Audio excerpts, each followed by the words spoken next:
안녕하세요. 이베스트 투자증권의 염승환 이사입니다. 계좌를 신규 개설한 고객님께 주식 상품권 10달러를 드리는 이벤트를 진행합니다. 영상 하단 더 보기란을 통해 많은 참여 바랍니다.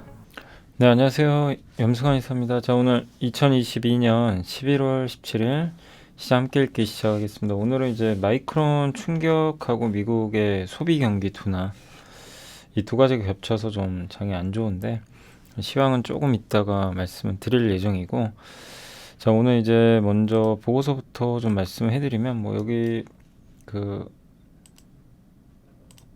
오늘이 잘 할 내용들이에요. 순서드리고요. 예.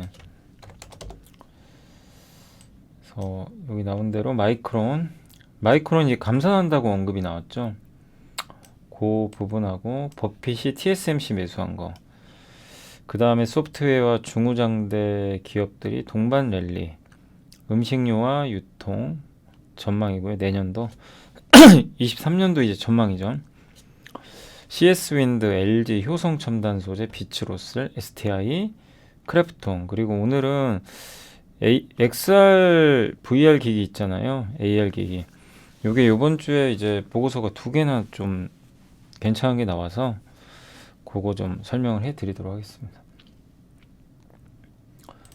자, 오늘 이제 마이크론 같은 경우는 NH 도현우 연구원님이, 그러니까 감산 자체는 사실은 악재라고 보긴 좀 그래요. 물량을 줄이는 거기 때문에. 근데 아무튼 20%나 줄인다고 발표를 했고, 웨이퍼, 그러니까 D램 낸드 다 줄여버리는 거죠. 그러면 자동으로 공급이 줄겠죠. 그래서 내년에는 이제 많은 기업들이 공급을 다 줄이기 때문에 D램 이제 통계 집계 이후로 가장 증가율이 낮은 수치를 기록할 걸로 보고 있습니다. 그래서 메모리 여파에는 당연히 긍정적이에요. 왜냐하면 메모리는 수요도 중요하지만 공급도 중요하거든요. 아무리 수요 좋아도 경쟁적으로 만들면 가격은 급나가는데, 지금은 이제 3등 업체가 대규모 감산을 발표를 했습니다. 그래서 보통 이제 이게 진짜 감산까지는, 공급 감소까지는 2에서 3분기 걸리니까 내년 아마 2, 3분기부터 업황은 개선될 것 같고요. 하이닉스는 내년에 50% 투자 줄이고, 낸드, 키옥시아, 도시바는 30% 감산을 하게 됩니다. 이렇게 되면 내년 D램 신규 생산량은 올해는 이제 그 100K, 저게 10만 정도인데요, K가. 근데 이제 저게 좀 증가하겠지만 23년에는 45K로 그 줄어든다. 그러니까 100에서 45로 줄어드는 거죠, 생산량이. 낸드는 110에서 50으로. 그래서 D램 이제 공급률이죠. 초과 공급률은 3분기에 6.2, 4분기에 7, 그러니까 공급이 더 많다는 얘기예요. 6.2 더 많고 수요보다 4분기에 7.7이 더 많은데, 내년 1분기에는 공급이 5.2로 약간 낮아지고, 내년 2분기에는 거의 똑같아지죠. 수요와 공급이. 예, 이렇게 될 것 같고, 낸드도 내년 2분기에 1%. 그러니까 낸드나 D램 모두 다 내년 2분기에는 좀 급격하게 공급이 줄 것 같다, 이렇게 보고 있습니다. 그리고 내년에 스마트폰과 서버가 아마 수요는 주도할 걸로 좀 보고 있고요. 그리고 하이퍼스케일러, 이제 서버죠, 고사양 서버 이 투자 수요가 회복되면서, 근데 결국 제일 중요한 게요, 이런 이제 업황도 중요하지만 반도체 또 주가에 영향을 주는 게 미국의 유동성입니다. 중국하고. 그러니까 중국은 유동성을 풀어주니까 좋은데, 미국이 금리를 이제 내년 2분기부터 동결 들어가고 내년 하반기에 한번 금리 인하 가능성도 좀 있어요. 근데 그런 것들이 가셔야 되면 반도체가 또 좋아지겠죠. 그래서 내년 2분기부터는 바닥치고 업황은 조금씩 돌려가고, 유동성은 내년 하반기에 한번 기대해 볼 만한 그런 구도 같습니다. 그러니까 내년을 보면 나쁠 건 없는데, 다만 이제 오늘 왜 이렇게 주가가 막 마이크론, 하이닉스가 빠졌냐면, 선도업체는 좀 여유가 있어요. 1등 삼성전자는 2, 3등이 뭐 감사하는 것 자체가 나쁠 건 아닌데, 적자 볼 수도 있고, 또 거기다가 와, 저렇게 추가 감산할 정도면 진짜 안 좋나 보다, 우리가 예상한 것보다 너무 안 좋나 보다, 이제 이런 생각이 드는 거죠. 그래서 주가에 이런 것들이 좀 악재로 작용하고 있다라고 봐주시면 좋을 것 같습니다. 이렇게 보시면 되겠고, 그러니까 중장기적으로는 긍정적이에요. 예, 그렇지만 단기적으로는 좀 우려가 있는 거죠. 그 버핏이 TSMC 매수했지만 저도 이거에 대해서 한번 제 나름대로 생각을 언급해드렸잖아요. 근데 결국엔 그 해안이 있었던 거죠. TSMC를 괜히 산 게 아니라 일단 싼 것도 맞고, 예, 전 세계 뭐 1등 반도체 기업 중에 하나인데 뭐 경제적 혜자가 있잖아요. 굉장히 뭐 압도적인 그 공정 기술력을 갖고 있고, 예. 삼성전자도 근데 이 최근에 왜 TSMC를 워런 버핏이 샀을까? 주가가 보시면 하락폭이 역대 최악이었고요. 대만에서만 12개월 고점 대비 낙폭이 금융위기 수준까지 떨어졌는데, 근데 큰 폭의 가격 하락이 좋은 가격이 될 수 있겠다라고만 볼 수는 없어요. 좋은 가격이 되려면 조건이 붙어요. 구조적인 문제가 있으면 안 돼요. 그죠? 예. 근데 TSMC는 좋은 가격이냐 그렇게 봤을 땐 첫 번째, 이 기업의 주가 빠진 이유 중에 하나가 중국 리스크죠. 시진핑. 그래서 여전히 확고하지만 이번에 미중 정상회담을 계기로 해서 보니까 미국의 제재가 부담되는 것도 느끼는 것 같아요. 그래서 당장 뭔가 문제를 심각하게 만들진 않을 것 같아요. 한 1, 2년 정도는. 그래서 그 리스크가 조금 이제 약간 완화됐고, 그리고 TSMC도 대응책이 있어요. 중국이 바로 옆에 있는데, 아무튼 대만에만 공장을 만드는 게 아니라 여러 가지 지금 저기 미국의 애리조나주에도 이제 반도체 공장 짓거든요. 그리고 OIP 3D 패브릭 얼라이언스라고 동맹도 만들어 놨어요. 이게 뭐냐면 그 3D 패키징이라고 있습니다. 이따가 한번 설명 더 해드릴게요. XR 기기 설명이 나오는데, 그러니까 칩을 여러 개 칩들이 있잖아요. 이걸 여러 개 연결하면 칩 성능이 좋아지겠죠. 근데 그 여러 개를 연결하기가 되게 어려워요. 하나의 칩이 아니라 한 6개 쓰면 훨씬 성능이 올라갑니다. 그러려면 특수한 패키징 기술이 필요해요. 그러니까 패키징은 포장하는 거예요. 서로 연결하고 자르고 검사하고. 그래서 기판에 딱 붙이기 위한 작업인데 그걸 3D로 하겠다는 거예요. 3D. 예. 그러니까 3D는 뭐죠? 세면이죠, 세면. 평면으로만 하는 게 아니라 위로도 쌓고 밑에다가 이렇게 구멍 뚫어가지고 붙이고, 예, 그런 건데 그 동맹을 맺은 거죠. 여기에 삼성전자 닉스가 같이 들어가 있어요. 그럼 결국 이건 무슨 얘기냐? TSMC가 주도한다. 비메모리 쪽은. 거기에 이 기업들도 같이 들어가는 거죠. 이 나라들도. 그러니까 TSMC에는 여러 국가들의 이해관계가 같이 맞물려 있다라고 보시면 될 것 같아요. 그러니까 TSMC가 위험해지는 거를 두고 보지 않는다는 얘기예요. 그리고 애리조나주에 이제 생산 시설을 만들고 있고 24년도에 이제 양산에 들어갑니다. 가만히 있지는 않았던 거죠. 이렇게 되면 이제 TSMC의 중국 리스크는 좀 완화될 거다. 그래서 이렇게 보면 TSMC의 큰 폭 하락은 좋은 가격이다 라는 공식이 성립된다. 그냥 단지 많이 빠져서 산 건 아니다. 그러니까 워런 버핏이 얘기한 건 뭐냐면 결국 그거예요. 그냥 공포의 용기를 내라. 이거는 동의하는데 아무거나 용기를 내면 안 되고, 해안을 발휘하려면 내가 공부를 해야죠. 예. 어느 게 좋은 가격인지 알아야 될 거 아니에요. 그러니까 큰 폭의 하락, 그리고 좋은 가격인지 나쁜 가격인지 이거를 판단할 수 있는 능력이 있어야 될 것 같습니다. 일단 TSMC는 좋은 가격으로 생각하고 산 게 아닌가 이렇게 보여지는 것 같아요. 그래서 이게 동맹 내용입니다. 3D 패브릭 테크놀로지. TSMC 6번째 뭐 플랫폼이라고 하는데 오픈 이노베이션이 다 공개하는 거죠. 그래서 여기에 삼성도 들어가고 하이닉스도, 우리나라 삼성 하이닉스 들어가 있죠. 서로 협력해서 패키지 좀 잘 해보자 라는 것 같습니다. 그리고 요거는 아니네요. 그 다음에 이제 소프트 이 같은 이제 KB에서 나온 건데, 요즘에 오늘 게임주도 좋았죠. 게임 산업재 가치가 좀 되게 특이하죠. 뭐 조선, 게임, 기계, 이게 같이 가는 섹터는 아닌데, 다만 이제 게임이나 인터넷이 강한 건 쇼커버, 공매도 환매, 그리고 금리가 좀 최근에 떨어져요. 국채금리 떨어지면은 보통 이 고성장주들이라고 그러죠. 게임. 예. 지금은 성장을 예전만큼 못하죠. 그렇지만 어쨌든 이런 기업들한테는 좋죠. 금리 떨어지는 게. 그래서 아마 3% 중반까지는 또 지금 3점 거의 7까지 떨어졌어요. 10년 금리가. 얼마 안 남았습니다. 그래서 이게 좀 더 떨어질 수 있다 보니까 게임이나 인터넷 반등은 좀 더 이어진다고 보고 있는 것 같고요. 그렇지만 구조적으로는 아니다. B2C, 언택트 메타버스의 자리를 당분간은 B2B, 반도체하고 설비 투자 이제 증가할 때 수혜받는 기업들 있죠. 기계, 조선 뭐 이런 거 있잖아요. 뭐 여기 건설이 좀 아쉽긴 하죠. 부동산 때문에 좀 어렵지만 아무튼 뭐 이런 것들도 로봇도 들어갈 거고 수소 산업도 들어갈 거고 뭐 신재생도 들어가고 이런 것들이 이제 대체할 수 있다. 그래서 버핏도 TSMC 매수한 게 그 애플을 매수했지만 소비재 기업인데 여기서 쉐브론, TSMC로 넓혀가고 있잖아요. 결국 B2B로. 그러니까 이 소비재 좋아하는 버핏마저도 옮겨가고 있다는 거예요. 그러니까 이 점은 긍정적이다. 그래서 저도 이제 B2B 얘기를 좀 많이 해드리지만 뭐 그렇다고 뭐 B2B에 우리가 뭐 완전히 목숨 걸 필요는 없어요. 그러니까 저 많은 B2B에서도 골라내야죠. 그러니까 B2B는 기업 대 기업 간의 비즈니스 하는 거잖아요. 내가 만약에 반도체를 만들면 여러분한테 반도체를 파는 게 아니라 그러니까 그 반도체가 필요한 회사에 주는 거죠. 자동차 회사, 스마트폰 회사. 이렇게 거래하는 게 이제 B2B. 한마디로 이제 중간재인데, 이런 기업들도 중간재나 아니면 어떤 그 국가가 야, 원전 짓자. 수주하자. 원전 발주하자. 그러면 이제 수주 따내는 기업은 B2B죠. 그죠? 그러니까 조선도 마찬가지고. 이런 기업들의 주가가 더 위에 있을 가능성이 높다.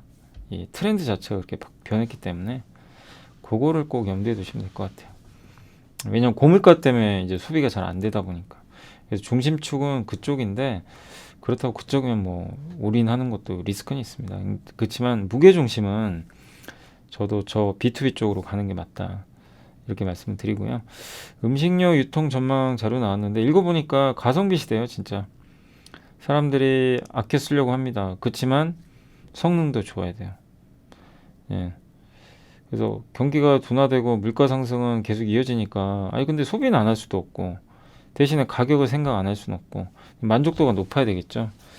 그래서 이게 지금만 있었던 게 아니라 1970년대 그 스태그플레이션 물가는 오르는데 경기는 침체를 댔던 그때 월마트가 컸어요. 왜냐면 월마트가 그때 가성비 전략으로 저가로 유통시켜 버렸어요. 물건들을. 대박 났죠. 우리 한국에서는 IMF 터지고 이마트가 그런 전략을 똑같이 써버렸어요. 성공했죠. 이마트 엄청 성공했죠. 그때 당시. 그다음 2008년에는 이제 인플레이션이 터지면서 이제 뭐 서브프라임 모기지 이후로 인플레가 발생하면서 이 편의점이 한국 소매유통 체인의 주류가 됐습니다. 그래서 편의점은 또 트렌드에 맞았던 게 1인 가구, HMR, 가정간편, 집에서 그냥 한 끼 먹을 수 있죠. 아니면 편의점에서 그냥 한 끼가 가능해요. 가성비 채널이죠, 진짜. 그리고 대부분 필수 소비재를 팔아요. 편의점은. 그죠? 옷을 팔지는 않잖아요. 가전제품을 파는 건 아니고 필수 소비재. 그래서 이 불황의 시기에 되게 유리하죠. 그래서 요즘에 편의점 회사들 주가가 강한 건 그 이유 때문입니다. 그리고 경기에 둔감하니까. 그래서 23년에도 이런 흐름은 나올 것 같고, 그 다음 스타벅스마저도 지금 악영향이에요. 단가가 6% 증가해. 저는 야 그래도 스타벅스는 이렇게 경기 안 좋아도 잘 되지 않을까 이 생각을 했는데 스타벅스마저도 성장률이 둔화됩니다. 3%밖에 성장 못했대요. 근데 메가커피라고 그 저가 커피 아시죠? 투썸 제치고 2위 올랐는데 2.5점 돌파했고요. 또 2등 업체 저가형 기업 중에 컴포즈 커피도 1,005점을 돌파했다고 합니다. 예, 그러니까 한마디로 가성비 시대죠. 그래서 한층 이런 가성비 추구 현상은 더 심해진다. 그래서 이런 걸 봤을 때 유통업종에서는 편의점이 좋고 가성비에 최적화돼 있으니까 그리고 중저가 외식 수요를 일부 흡수할 수도 있고 그리고 내년에 유통 쪽에서 좀 좋아지는 건 면세점. 내년엔 좋아지겠죠. 뭐 내년에도 안 좋아지면 어떡해요. 올해 너무 안 좋았잖아요. 그러니까 면세점은 좋아져야 됩니다. 근데 올해는 아직은 아닌 것 같고 중국인들이 못 들어오니까 그래서 내년 어느 시점에서는 면세점도 좀 날개를 달겠죠. 그리고 음식료에서 라면은 가장 가성비가 좋잖아요. 가격 올려도 가격 저항력이 없어요. 그리고 글로벌 이제 확장성 면에서는 오리온이 좋다. 이 내용입니다. 오리온은 뭐 중국에서도 드디어 다시 터닝을 했고 브랜드 가치가 있는 거죠. 그래서 이제 정리를 해드리면 가성비 시대에서도 성장하는 기업은 있어요. 오리온처럼. 오리온은 뭐죠? 브랜드로 그냥 해외에서 승부 봐서 성공. 예, 이거 독보적인 회사죠, 사실. 그리고 라면이 괜찮고 음식료에선 가성비 쪽에 가장 특화돼 있고 또 유통 쪽에서는 역시 편의점 그리고 마지막으로 업황이 좀 이제 회복될 건 그 면세점이다. 이렇게 생각하시면 되겠습니다. 그리고 CS 윈드가 7년 계약 어제 제가 공시 한번 보여드렸죠. 이제 그 해석한 내용인데요. 장기 계약이라 의미가 있고 어제 한번 설명을 드렸었고 그리고 아직 가격 등은 정해지지 않아서 수주 잔고의 인식은 아직 못한다고 합니다. 근데 구속력은 있대요. 이행하지 않으면 페널티를 부여한다고 합니다. 그래서 대부분 유럽 해상풍력 프로젝트용 물량인데 해상 쪽인 것 같아요. 해상풍력 시장이 커지고 미국도 아마 할 거예요.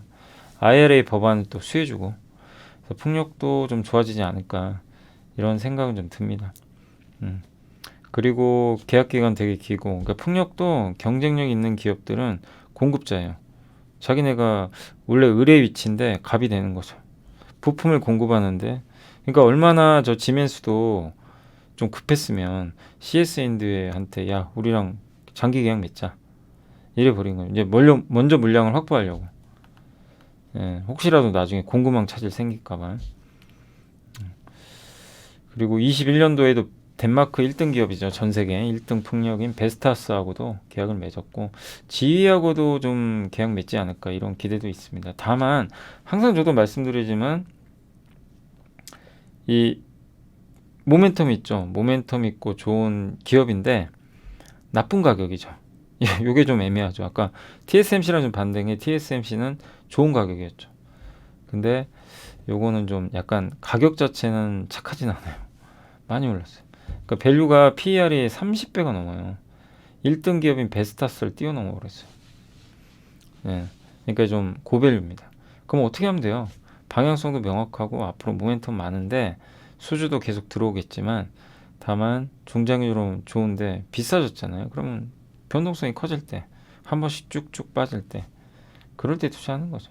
그래서 절대 급하게 하지 마시고 그 풍력주들이 이제 모멘텀 받는 건 좋은데 항상 말씀드리지만 뭐 이건 태양광도 똑같고요.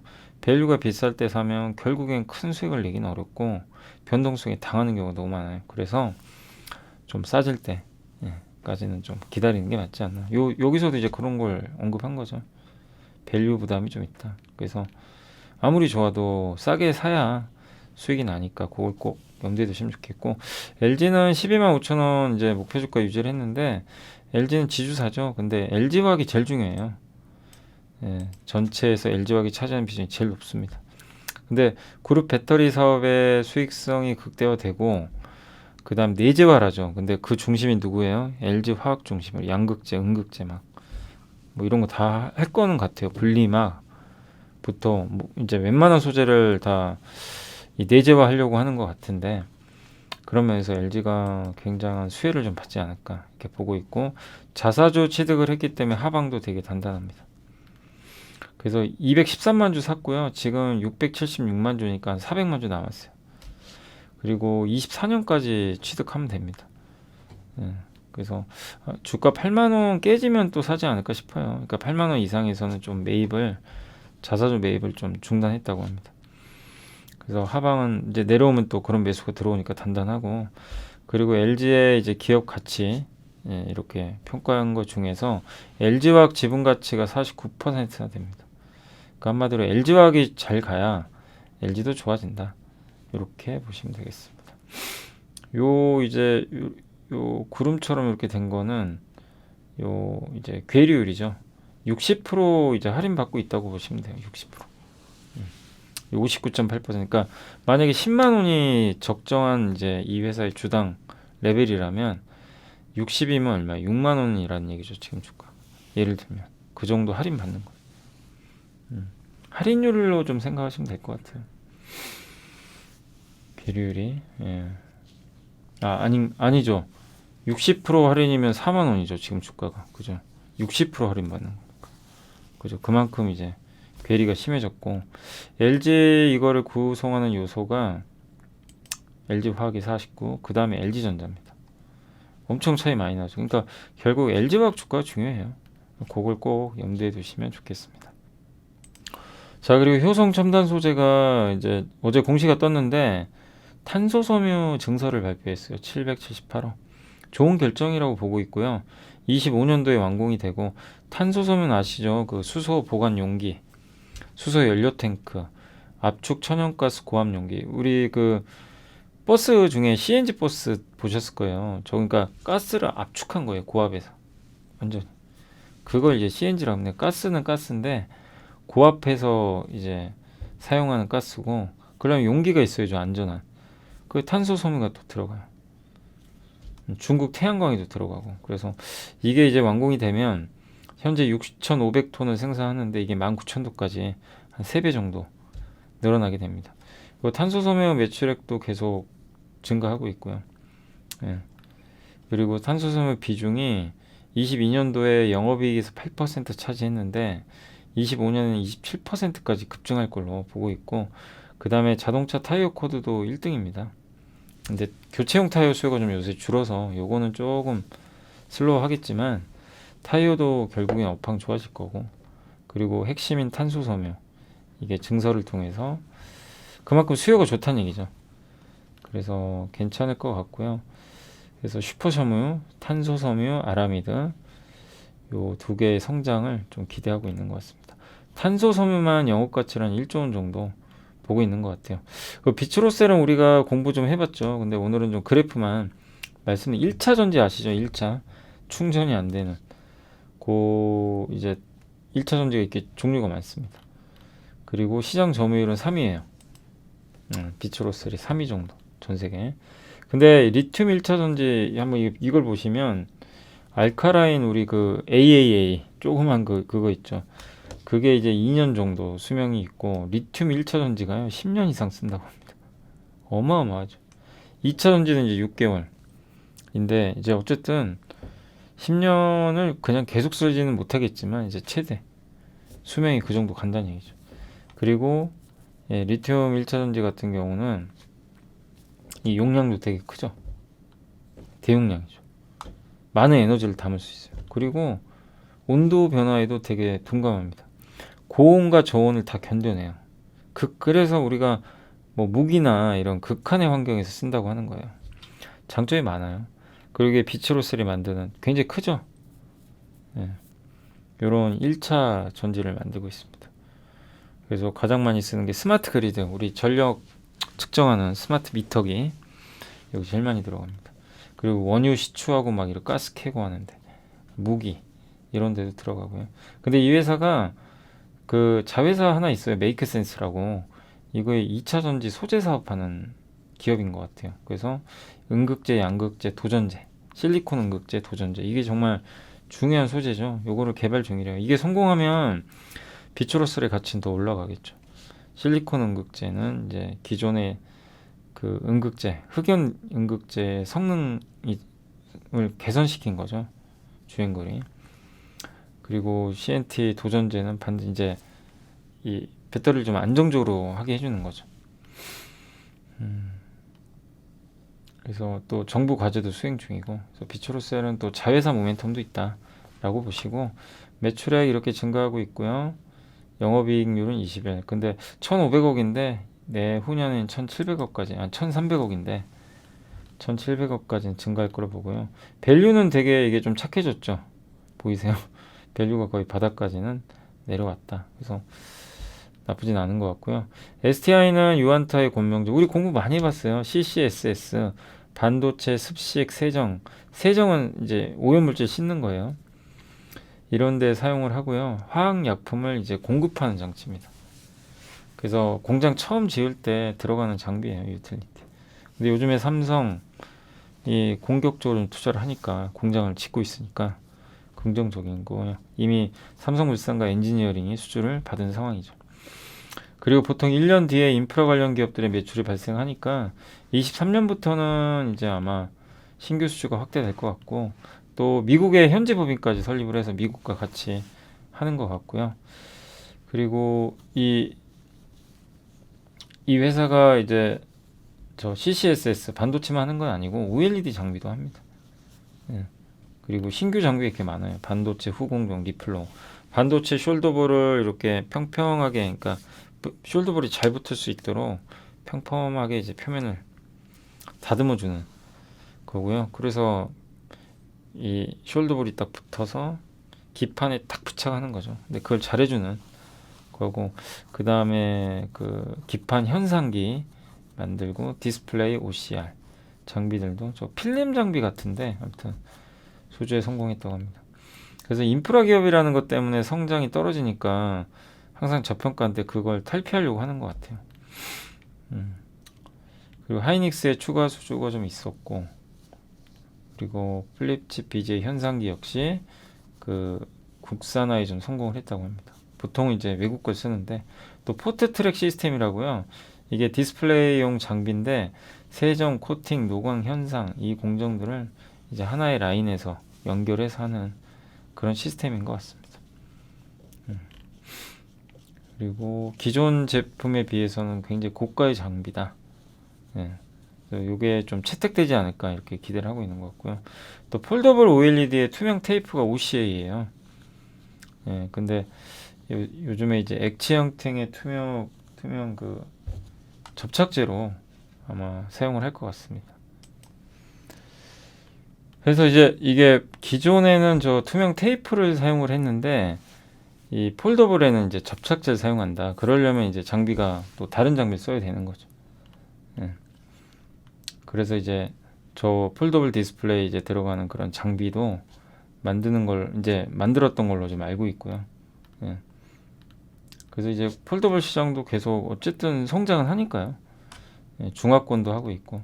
그래서 이제 그걸 할 수 있는 게 잉크젯 프린팅 방식의 장비라고 있어요. 예, 그거를 이제 만들어서 공급을 한 걸로 알고 있습니다. 아직은 뭐 대수가 많지는 않지만 점점 늘어나겠죠. 이런 것들도 긍정적이지 않을까라고 좀 보고 있는 것 같습니다. 그러니까 새로운 장비들이 계속 나오는 거죠. 기존의 그 CCSS 말고 리플로우 이런 또 디스플레이 장비.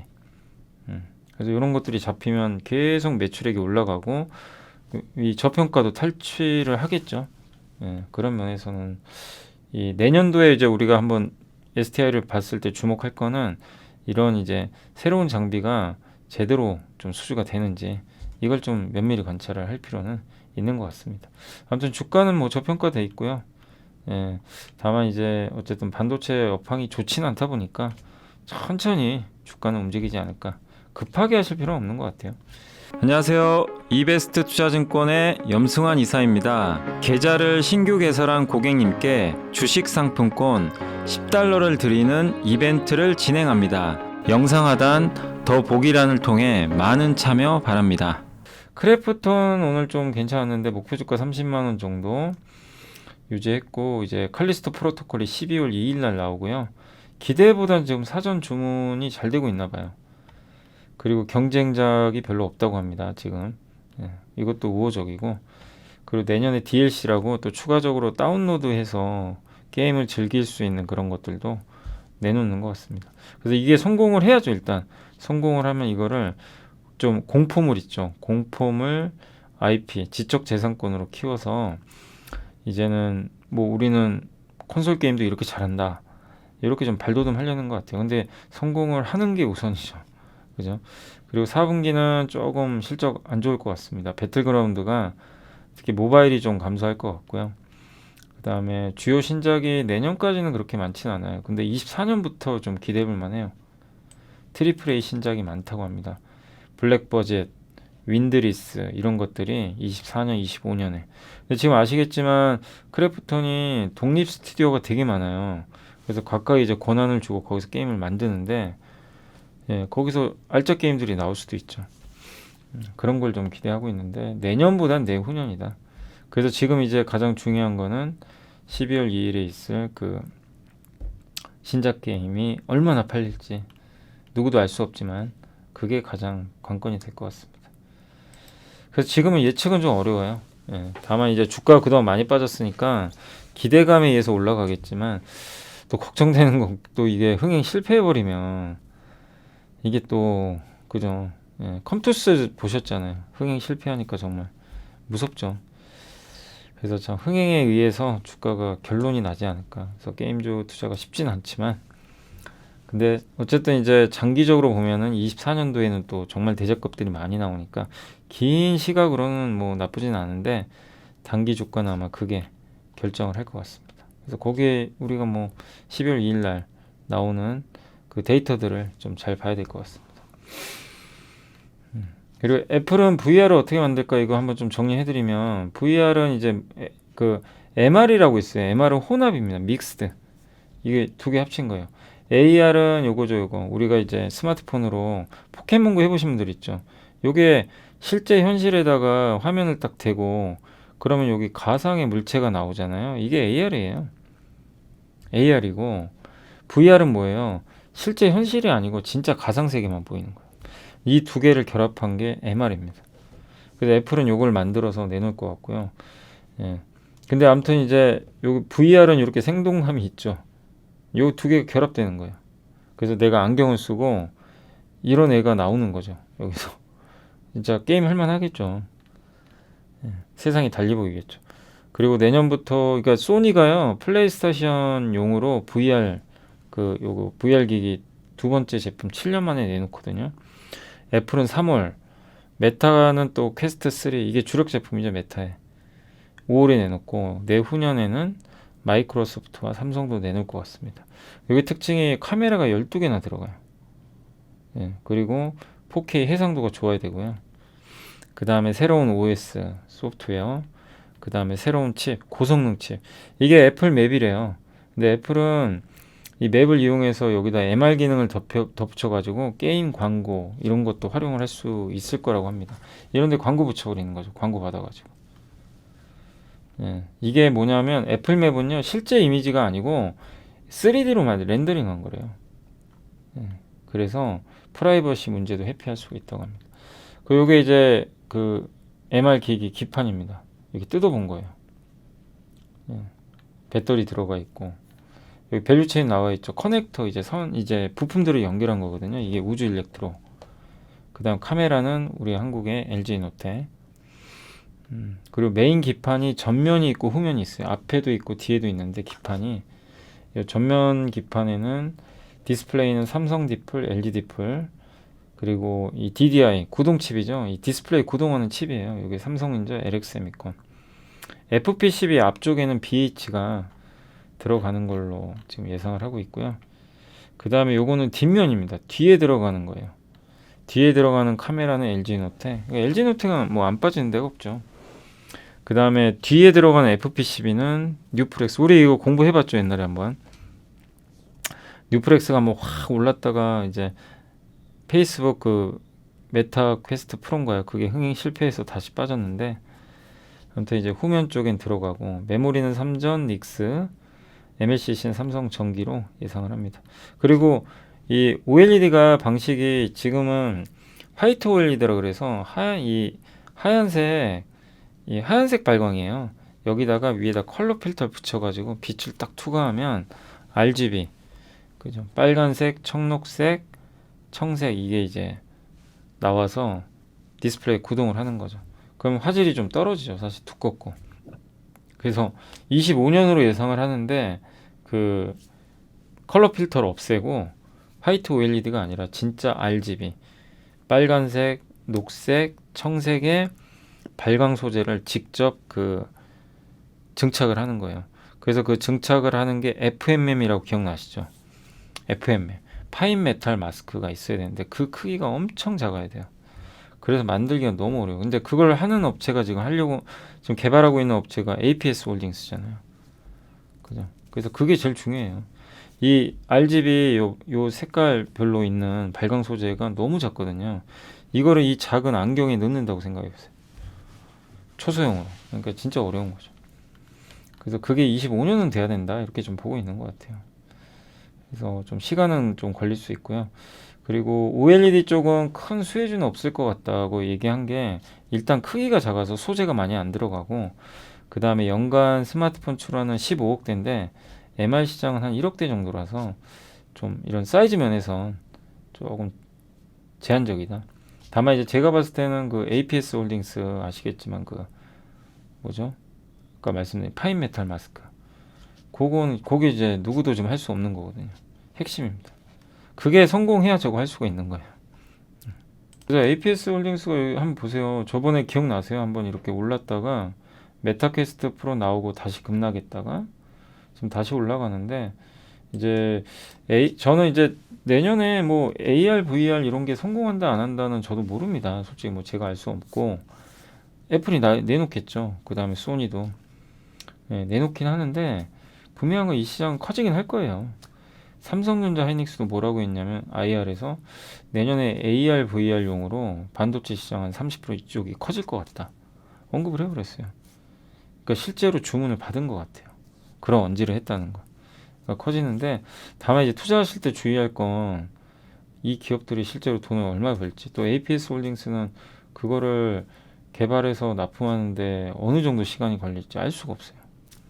그래서 좀 여러분들이 그냥 무조건 낙관을 하시면 안 돼요. 그러니까 APS 홀딩스도 얼마 전에 이게 9,000원까지 빠졌다가 또 이렇게 올라오면 이제 사람들이 뭔 생각이 흥분하게 돼요. 그러지 마시고. 근데 이 기업은 옛날에 아마 기억하시겠지만 여기 회장님인가요? 그분이 막 샀죠. 여기 내부자 매수로 저도 발견했던 기업인데 요즘엔 안 사는 것 같더라고요. 요즘엔 매수는 없어요. 그리고 이제 또 이런 거의 대표적인 기업이 BH. 그죠? BH도 이쪽엔 수혜고. 근데 BH는 상대적으로 편안한 게 주가도 저평가돼 있고 본업인 그 애플, 아이폰 잘하고 있으니까 이런 기업들은 뭐 조정이 나오면 부담이 없고 뉴프렉스는 또 변동성이 정말 커요. 그죠? 근데 지금 또 왜 올라가겠어요? 애플 내년 2월, 3월에 나온다고 하니까. 그럼 또 주가가 또 널뛰기를 하겠죠. 그러니까 어려워요. 그래서 항상 많이 빠지고 소외받을 때 그게 구조적으로 문제 없을 때 투자를 하시고 그리고 또 이렇게 너무 갑자기 올라가면 이 생각들 좀 살 걸 하지 마시고 후회할 이유 없어요. 뭐 만약에 내가 뉴프렉스나 이런 걸 좋게 봤는데 뭐 올라갔다 그러면 안 하면 됩니다. 그걸 꼭 좀 말씀드리고 싶어서 다시 한번 좀 제가 언급을 드리는 거예요.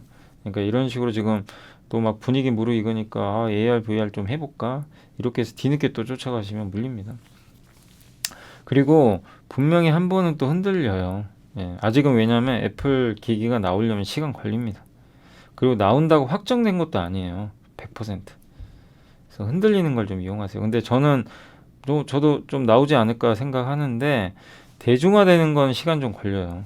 사람들이 그거 나온다고 200만 원, 300만 원짜리 그냥 막 사겠습니까? 그죠? 이게 현실은 우리가 뭐 희망회론 돌리다 하더라도 현실도 냉정하게 분석은 해야죠. 그래서 저는 개인적으로 아무튼 AR, VR 내년에 이제 애플 때문에 한번 이슈가 돼서 주가들이 한번 변동성 나올 것 같은데 너무 크게 오를 때는 조금 오히려 주의하시고 비중도 줄여가시고 다만 흔들린다 한 번씩 쭉쭉쭉 그럴 때 좀 관심을 가져보자. 그렇게 다시 한번 좀 높아지면서 말씀드리겠습니다. 그리고 카메라가 좀 많이 필요한 게 10개 이상 필요하다고 하더라고요. 왜냐하면 이 사람을 다 감지를 해야 돼요. 이 앞쪽에서도 우리가 눈으로도 봐야 되지만 그냥 우리가 가상세계만 보는 게 아니잖아요. 가상세계만 카메라 필요가 없어요, 별로. 근데 가상세계가 아니고 실제 세계를 같이 보거든요. 그래서 카메라가 반드시 있어야 되고 그리고 내가 어딜 보고 있는지 내 눈동자도 바라보는 그런 카메라들이 있어야 된다고 합니다. 그래서 카메라 시장도 커져요. 덩달아 좋아져요. 그리고 제일 좋은 거는 요 뉴프렉스나 BH처럼 그러니까 이게 FP10이 있죠. FP10이 우리나라에서 대표적인 게 지금 이런 데 넣는 게 누구예요? 이미 페이스북에는 뉴프렉스가 이미 공급을 했고 BH는 아이폰인데 많이 들어가겠죠. FP12가 많이 들어가요. 탑재량, 카메라, 센서. 카메라는 뉴프렉스고요. 저런 이제 센서나 이런 것들은 아마 디스플레이 쪽, 이쪽은 아마 BH가 들어갈 거고 할 겁니다. 아무튼 이런 센서 뭐 이런 것들이나 뭐 굉장히 기존 스마트폰보다 5배 들어간대요. 이런 거예요. 여기 다 FP10이에요. 엄청 많죠. 이 휘어지는 P10이에요. 이게 한두 개가 아니에요. 이런데. 그러니까 이제 이 시장이 커지면 저 FP10이 만드는 기업들이 가장 큰 수혜를 받을 수도 있는 거죠. 그죠? 그거랑 아까 APS 홀딩스처럼 남이 못하는 거. 뭐 반도체도 좋아요. 이 시장 커지면 반도체는 얼마나 좋겠어요. 새로운 수요가 만들어지니 넣으면 되고, 그죠? 예. 네, 그런 내용이니까 참고해 주시고, 또 하나는 여기는 요거는 이제 KTV에서 만든 자료입니다. 김양재 연구원. 요 밑에는 NH의 도현우 연구원님이 스마트폰 시장은 정체니까 이걸 대체할 게 필요한데 그게 XR 기기다. 폴더블은 그래도 좀 버틸 것 같다. 요 내용이고, 내년에 폴더블은 좀 좋게 보는 것 같아요. 근데 스마트폰은 역성장. 그래서 스마트폰만 하는 회사는 좀 매력이 없다고 보는 것 같고, PC, 스마트폰, XR 기기로 넘어간다. 근데 메타가 예상보다 부진했고, 다만 애플이 내년에 나올 텐데 애플이 신수요를 만들겠죠. 하드웨어 성능이 정말 압도해요. 그냥 넘사벽입니다. 그리고 AR 게임 제작하는 회사들 대표를 회사의 대표들을 영입했대요. 콘텐츠도 하려고. 소니는 내년에 2월에 아까 말씀드렸고, 예. 그리고 제일 중요한 게 반도체. 여기서는 NH에선 반도체 디스플레이, 센싱 부품. 약간 좀 결이 다르죠. 그러니까 우리가 두 개 보면 좋은 게, 여기 NH는 반도체하고 디스플레이랑 센싱 부품을 굉장히 좋게 평가했고, 저 위에서는 KTV에서는 FPC 빌드에 좀 많이 쓰이니까 좋게 평가를 했고, OLED는 오히려 낮춰서 평가를 한 것 같아요. 그러니까 이게 보는 관점이 다 다르죠. 이런 것도 되게 좀 재밌죠. 애널리스트끼리도 약간 보는 게. 그리고 여기다 하나 더 넣은 게, 이 NH에서는 콘텐츠도 중요하다. 콘텐츠가 있어야 우리가 그게 쓸 거 아니야. 아니 이 기기 쓰고 뭐 할 겁니까 도대체. 할 수 있는 게 있어야죠. 그죠? 그래서 게임, 스포츠, 콘서트 이런 거 관람할 때 되게 좋지 않을까. 입체적으로 보니까. 그래서 아무튼 이 스마트폰 시장 출하량은 이렇게 줄고 점점 역성장이에요. 안타깝죠. 이게 좀 돌아섰으면 좋겠는데, XR 시장 이미 성장기 진입하기 시작했다고 합니다. 스테이지 2. 예. 이미 판매량은 늘고 있어요. 폴더블 스마트폰과 유사한 정도로 좀 벌써 커졌다고 합니다. 예. 그리고 이런 기기가 많이 나오면 좋죠. 그리고 디스플레이 성능도 점점 올라갈 거고, 다만 저거 만드는 게 너무 어려워요. 저 올레도스는 원래 유리를 쓰는데 유리 대신에 실리콘을 쓰는 거죠. 그리고 리얼리티 전용 반도체 칩, 요게 이제 리얼리티 1 이런 것들이 이제 탑재가 될 거고, 한마디로 압도적입니다. 애플은 M1 칩이 성능이 엄청 좋은데 이걸 아마 2개 넣는 것 같아요. D램이요 거의 요즘에 스펙 좋은 PC도 한 16기가 쓰는데 그 정도 용량이에요. 이거 잘 팔리면 반도체한테도 되게 좋죠. 이게 센싱으로 모든 걸 주위 정보를 데이터 얻어야 되니까. 그리고 여기도 나왔네요, 카메라 모듈. 그러니까 여기서는 센싱을 카메라로 다 같이 넣은 것 같아요. 그러니까 카메라에 대해서는 다 좋게 보네요. 카메라, 디스플레이는 약간 좀 서로 다르고 카메라는 다 좋게 보는 것 같습니다. 요게 그 해상도인데 왼쪽이 지금 이 경쟁사 제품이고, 요게 올레도스라고 새로운 제품 있죠. 요게 해상도가 훨씬 좋죠. 멀미 안 하겠죠. 요게 이제 애플이 인수한 뭐 회사라고 하는데, 게임 개발사 대표들을 영입했고, 그 다음에 애플 XR로 보면은 요렇게 보인대요. 신기하죠. 그리고 소니 기기고, 요게 이제 반도체. 이 반도체를 연결한 거예요. 여러 개를. 여러 반도체를 연결할 걸 우리가 칩넷이라고 합니다. 그리고 요 A하고 칩 있죠. B를 연결해야 돼요. 저러면 성능이 획기적으로 좋은데 애플이 그렇게 했잖아요. M1 칩 2개를 딱 붙여버린 거예요. 근데 그걸 하려면 특수 공법이 들어갑니다. 이게 연결을 해줘야 돼요. 그냥 할 수가 없어요. 그래서 그거를 TSV 하이브리드 본딩이라고 하는데, TSV는 와이어는 뭐냐면은 보통 선을 이렇게 그 기판 있죠. 이렇게 기판에다가 반도체 이렇게 붙일 때요. 여기 옆에다 이렇게 와이어 방식으로 하거든요. 근데 얘는 뭐냐면은 그 와이어 대신에 그 칩에다 구멍을 뚫어가지고 이게 연결해 버리는 거예요. 예, 그래서 그 구멍이 6만 개가 있는데 우리 눈으로 보이지도 않아요. 하이브리드 본딩은 이제 범프라 그래서 여기 반도체 이 밑에다가 숄더볼 아시죠? 옛날엔 컸는데 이게 엄청 작은 막 전같이 생긴 거예요. 예, 요걸 하는 거라고 합니다. 이게 하이브리드 본딩, 범프. 그래서 요렇게 해서 붙이는 거죠. 예. 근데 이제 하이브리드 본딩 같은 경우는 어쨌든 패키징이 그 기존 거랑은 굉장히 다르다고 합니다.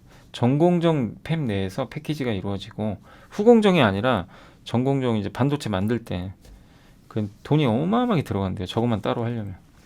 그래서 후공정에서 이걸 따로 떼서 하긴 좀 어렵고, 그리고 하이브리드 본딩은 어떻게 하냐면은 웨이퍼에 칩 간 연결을 위한 이제 비아 패턴, 애칭이 뭔지 아시죠? 식각. 그러니까 웨이퍼에 약간의 이제 미세한 이 구멍을 내는 거예요. 식각으로. 그래서 구리 있죠, 아까 저기. 예. 마이크로 범프인가요? 그래서 요거 아주 작은 거, 이 동글동글한 거, 요거를 이제 CVD 화학기상 증착 장비 아시죠? 우리 공부했죠? 지난번에 함께 배우기 CVD. 요걸로 증착할 때 증착 장비 중에 하나잖아요. CVD, PVD, ALD. 저걸로 증착을 해서 이제 증착한다는 거 올린다는 얘기죠. 그러니까 구리를 거기다 올려요.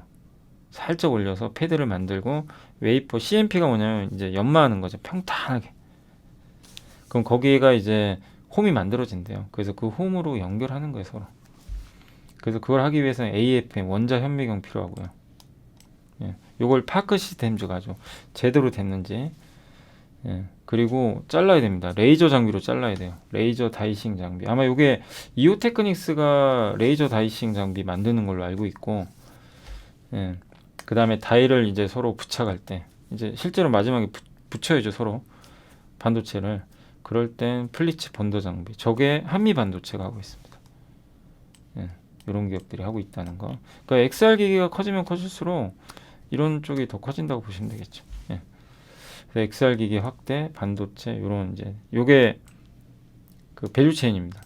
이렇게 생각을 해주시면, 뭐 이 기업들이 뭐 다 수혜인지는 모르겠는데, 아무튼 이런 밸류 체인 예, 들이 있다라고 생각하시고, 그다음 중요한 게 VR 시장이 개화하려면 요 게임하고 스포츠, 콘서트 이런 것들이 꼭 필요해요. 그러니까 기기도 있어야 되지만 콘텐츠도 같이 있어야 된다. 이런 내용이니까 참고해 주시면 감사하겠습니다. 자, 오늘 이제 보고서는 여기까지 좀 말씀을 해드렸고요. 그리고 오늘 좀 제가 사실은 오늘 제가 4시에 이제 이거 방송 보고 계실 때 이미 뭐 끝났겠지만 거기 좀 가야 돼가지고 저희 코엑스에 가야 돼가지고 지금 2시 반인데 이거 좀 빨리 좀 먼저 좀 할게요. 오늘 이제 장은 안 끝났는데 좀 시황만 간단히 말씀을 드리겠습니다. 오늘 국내 주식시장은 어쨌든 마이크론 충격과 미국 증시가 좀 크게 빠지면서 오늘은 좀 제법 크게 하락을 했고 또 많이 올랐고요. 쉬어갈 구간에서 어쨌든 좀 악재가 나와서 좀 조정을 받을 것 같습니다. 예. 근데 말씀을 많이 드렸지만 저희 당사 의견도 많이 말씀드렸지만 당분간 박스로 보고 있어요. 2,600을 넘기는 어렵고 2,400 정도 뭐 요 레벨에서 등락, 그러니까 종목 장세로 계속 펼쳐지지 않을까. 이렇게 당분간요. 그렇게 예상을 하고 있고, 그래서 급할 거 없어요. 이렇게 막 또 흔들릴 때 그럴 때만 좀 투자를 하시는 게 좋겠죠. 뭐 오를 때 사지 마시고. 그리고 오늘 수급 상황은 외국인이 오늘은 팝니다. 예. 오늘 전기전자 엄청 팔아요. 마이크론 때문에. 3천억 팔았고, 한번 볼까요? 오늘 보시면 외국인은 전기전자만 1,800억. 거의 하이닉스 위주로 집중 매도하고 있습니다. 나머지도 지금 경기 민감주들 다 정리하고 있고, 좀 아쉬운 게 오전엔 기관이 샀는데 오후 들어서는 기관도 같이 팔아버리고 있어요. 전기전자까지. 근데 주로 사고 있는 건 오늘 게임주 많이 삽니다. 이 와중에 기관들은 게임주, 철강주, 제약주, 조선주 이런 것들 일부 사고 있다라고 보시면 되겠습니다. 게임주가 요새 좀 괜찮죠, 분위기가. 빈살만 왕세자도 게임에 관심이 많고. 자, 그리고 오늘 섹터 쪽으로는 일단은 뭐 이쪽 해저터널, 철도 뭐 이런 것들 다 네옴시티 관련 주겠죠. 오늘 올라가는 거 그죠? 네, 네옴시티 쪽으로. 그러니까 절대 쫓아가지 마세요. 네옴시티 관련주들 최근에 오른 기업들은 좀 조심하셔야 돼요. 그리고 오늘 오랜만에 조선주 좀 괜찮습니다. 근데 조선주가 다 좋은 건 아니고 요 HJ중공업만 좋았네요. 네, 그래서 좀 올라간 거고, 요건 좀 약간 왜곡됐어요. 이렇게 생각해 주시고, 시멘트도 좀 좋았고 통신주도 오늘 괜찮습니다. 오랜만에. 그다음에 건설기계도 여전히 뭐 견조하고요. 다만 이제 재료가 좀 노출되다 보니까 일부 기업들은 좀 빠지는 모습도 나오는 것 같습니다. 그리고 오늘 비철금속 일부 반등 나왔고요. 알루코, 여기가 이제 알루미늄 쪽이죠. 그리고 스마트 팩토리 일부 올라갔고요. 뭐 로봇이나 이런 쪽 같고 도시가스 좀 빠졌고 오늘 게임주들은 그래도 좀 선전은 했어요. 예, 선전했는데 오전보다는 확실히 좀 탄력이 떨어져 버렸네요. 아침에 확 올랐는데 오전보다는 좀 탄력은 많이 떨어진 것 같습니다. 그리고 AR도 요즘에 굉장히 뜨거웠는데 오늘은 좀 쉬고 있고요. AR, VR 게임주 또 좀 한번 확 올랐다가 오후엔 좀 밀리는 것 같고 바이오 시밀러 좀 빠지고 우크라이나 재건 테마도 최근에 좀 변동성이 큰데 뭐 기업마다 다 다른 것 같습니다. 항공주도 오르다가 다시 밀려버렸고요. 인터넷 대표주 아침에 오르다가 좀 밀렸는데 그래도 견조한 것 같습니다. 오늘 미국의 국채금리가 좀 떨어지다 보니까. 네, 그리고 미용 의료기기 카메라 모듈 이런 쪽 뭐 상대적으로는 좀 덜 빠졌지만 어쨌든 조정이고 은행주 거의 대부분은 뭐 빠졌죠. 그리고 역시 오늘 그 뉴스에 팔아라 이거예요. 그죠? 코오롱 글로벌. 그러니까 며칠 전부터도 언급을 해드렸지만 조심은 해야겠죠. 예. 항상 우리 뭐 한두 번 이걸 보는 게 아니잖아요. 어떤 이벤트가 다가오면 미리 빠져요, 주가. 그리고 그 당일날 많이 빠지죠. 그리고 너무 기대가 앞섰고 이 기업들이 무조건 뭐 돈 번다 이렇게 생각하면 안 돼요. 그건 모르는 일이에요. 그죠? 그래서 당분간은 조금 리스크 크니까 오늘 현대건설도 빠져버리잖아요. 조금 조심할 필요가 있습니다. 이미 예고된 거죠, 뭐 사실 이런 부분들. 그리고 오늘 좀 제일 아쉬운 게 마이크론 때문에 좀 하이닉스나 삼성전자가 좀 충격을 받아서 아쉽고 DB하이텍도 요즘에 분위기 좋았는데 오늘은 조금 그래서 오늘은 뭐 반도체가 좀 다 안 좋아요. 소부장도 오늘 다 빠집니다. 좋았던 분위기가 이제 꺾였죠. 좀 쉬어가는 분위기고 정유주 뭐 면세점 건설주도 아무래도 현대건설 좀 빠지면서 근데 네옴시티랑 관련 없는 좀 기업들은 상대적으로는 큰 영향 없는 것 같고 조선기자재도 좋았는데 오늘 좀 다시 빠지고 있고요. 2차 전지도 오늘 그렇게 좋은 편은 아닙니다. 2차 전지도 대부분 LG엔솔 빼고는 좀 빠지고 있습니다. 태양광도 좀 쉬어가고 오늘은 대부분 좀 쉬는 것 같아요. 폴더블폰, 뭐 백화점, 의류, 증권. 그러니까 한마디로요. 오늘은 일부 특정한 뭐 네옴시티에서 일부 기업들하고 일부 조선기자재, 조선주, 그다음에 건설기계 일부, 그다음에 일부 게임주 이쪽만 극소수로 좀 강한 것 같고 거의 다 빠져요. 네, 그러니까 한마디로 오늘은 그냥 업종 대부분 다 빠지고 있다라고 보시는 게 맞는 것 같습니다. 네. 그러니까 오늘은 뭐 어떤 기업이 나빠서 빠진다 이거보다도 그냥 대부분 좀 하락을 한다라고 생각하시면 되겠고 그래서 이게 시총 상위 기업들도 대부분 빠졌어요. 올라가는 기업이 별로 안 보이죠. 예, 거의 오르는 게 없고 그나마 뭐 게임주 좀 돋보였고 하나솔루션도 빠졌고 삼성화재 좀 버텼고 통신주 약간 방어형 기업이죠. 2차 전지 다 빠지고 있고요. 화장품도 좀 빠졌고 중국 소비주 하이브 좀 버텼고 그리고 롯데케미칼은 유상증자 제가 롯데케미칼도 제가 계속 말씀을 좀 드렸던 게 좀 걱정이란 하긴 좀 그런데 이제 좀 자금 조달 어떻게 할 건지 이걸 좀 명확하게 좀 커뮤니케이션 해줘야 되는데 어제 저녁에 뉴스가 나온 것 같더라고요. 뉴스가 나와서 일단 뭐 롯데케미칼도 유상증자 근데 아직 결정난 건 없다고 아마 공시를 한 것 같아요. 또 신용 등급 전망도 하향됐고 왜냐하면 롯데건설 때문에 여기 풍문 해명 있죠 여기 유상자 추진 아직 결정된 건 아닙니다.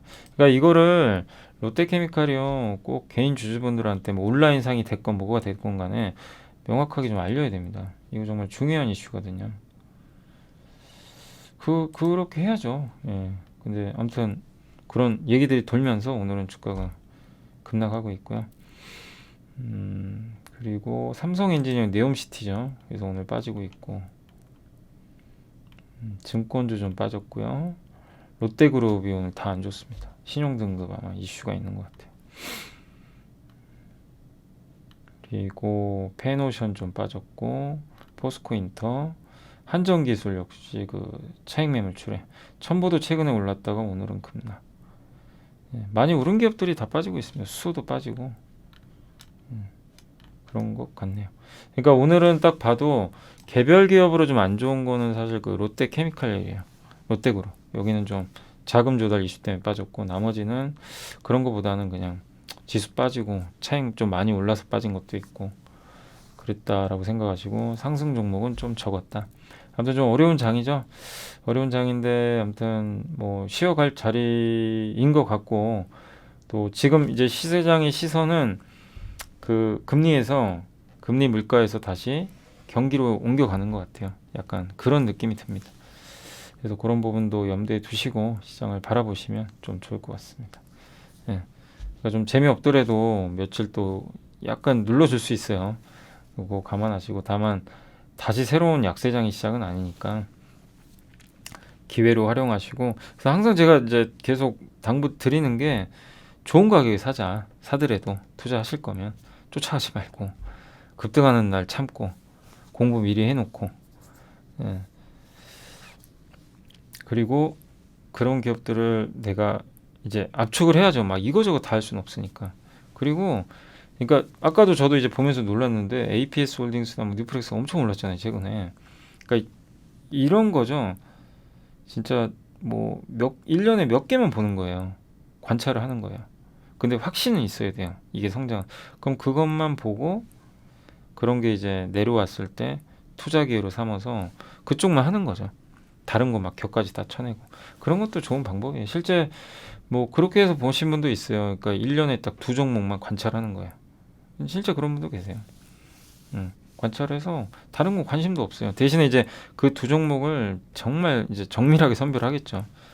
하고 확신이 있어야 되고 대신에 그것만 이제 계속 관찰해서 가격을 레벨을 맞춰놓고 이제 낚시하듯이 내려오면 낚는 거죠.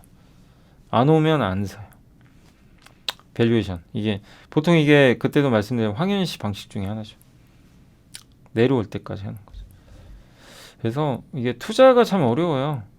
좋아서 무조건 사시는 것도 안 되고 반드시 또 싸게 사야 된다는 거. 그게 참 힘든 일이죠. 예. 자, 아무튼 좀 막판에 좀 말이 길었습니다. 자, 아무튼 오늘 고생들 하셨고, 예. 저는 내일 또 함께 배우기도 있으니까 한번 내일 이 시간에 또 찾아오도록 하겠습니다. 자, 아무튼 오늘 고생하셨고 제가 강연의 관계로 좀 일찍 마무리하겠습니다. 감사합니다.